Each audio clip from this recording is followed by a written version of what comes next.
Taiwan bertambah 2 kasus lokal pada 14 September. Keduanya merupakan kasus isoman klaster TK di New Taipei. Selain itu juga terdapat 3 kasus impor dan tidak ada kasus meninggal dunia. Pemerintah Taiwan memperketat kontrol perbatasan selama epidemi. Pasangan asing dan anak di bawah umur yang ingin ke Taiwan harus mengajukan permohonan program khusus. Namun, Perdana Menteri Xu Zhenchang dalam rapat epidemi tanggal 13 menyarankan penyesuaian pelonggaran moderat atas dasar kemanusiaan seiring dengan penurunan kewaspadaan ke level 2. Pada hari yang sama, CCC mengumumkan perizinan masuk diganti dari program khusus menjadi permohonan umum dan kebijakan ini juga berlaku untuk Tiongkok, Hong Kong, dan Macau. 它可以直接向外管做申请，那外管就会直接核发入境的许可给这个外籍的配偶跟未成年子女。那这个部分除了一般外国籍以外，也一体适用在中港澳的部分。 Menanggapi banyaknya kasus breakthrough infection atau terobosan infeksi pada akhir-akhir ini, Komandan Chen Shizhou menegaskan tidak ada pertimbangan pelonggaran karantina untuk saat ini.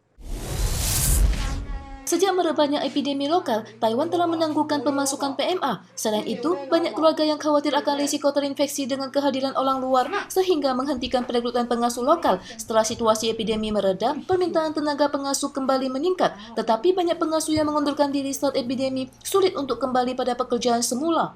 有的人就已经转职了，从Foodpanda或者是 Uber E 啊，就是做一些其他的部分是属于政府，就是有些服务先把它暂停掉。那现在解封了之后，我们就变成那个需求就突然就很大量。 Selain itu, kebijakan penangguhan pemasukan PMA yang belum dicabut membuat pekerja sektor informal berkurang sekitar 500 orang per bulan. Terdapat instansi yang menawarkan upah 32.000 dolar Taiwan per bulan, 250 dolar Taiwan per jam untuk pekerja sektor kesejahteraan sosial di situs bursa kerja. Dalam gelombang rekrutmen terbaru bursa kerja kota Taipei, 216 dari 456 lowongan kerja mencari staf layanan.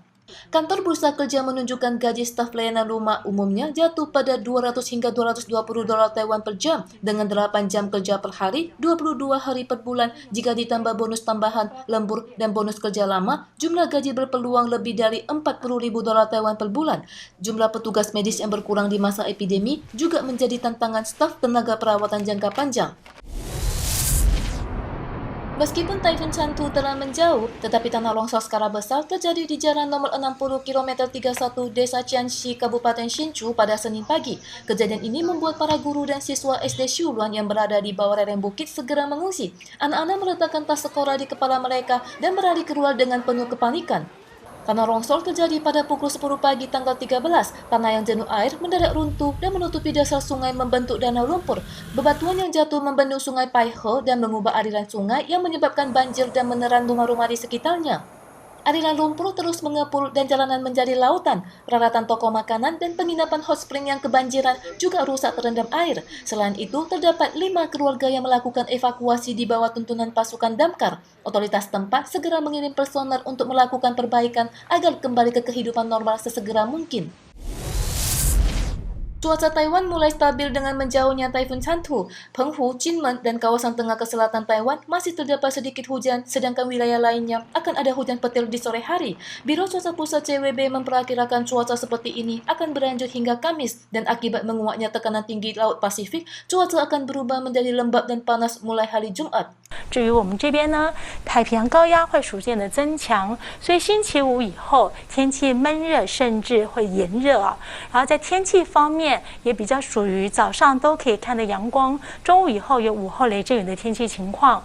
Meskipun banyak daerah yang melarang barbeque di luar ruangan karena imbas virus varian Delta, tetapi masyarakat masih menantikan cuaca baik untuk melewati liburan panjang Festival Pertengahan Musim Gugur dari tanggal 19 hingga 21. CWB menyatakan bahwa pola cuaca pada liburan panjang adalah munculnya mentari di pagi hari dan hujan petir di sore hari, dan mungkin juga terdapat hujan lebat lokal. Cuaca pada Festival Pertengahan Musim Gugur merupakan pola cuaca musim panas. Suhu tinggi di Machu, Penghu, dan kawasan tengah ke selatan serta belahan timur berada di sekitar 32,33 derajat. Kinmen dan kawasan utara 34 derajat. Suhu mungkin lebih tinggi lagi di beberapa daerah, sedangkan pada sore hari akan ada hujan petir dengan curah hujan yang berbeda sesuai kondisi atmosfer.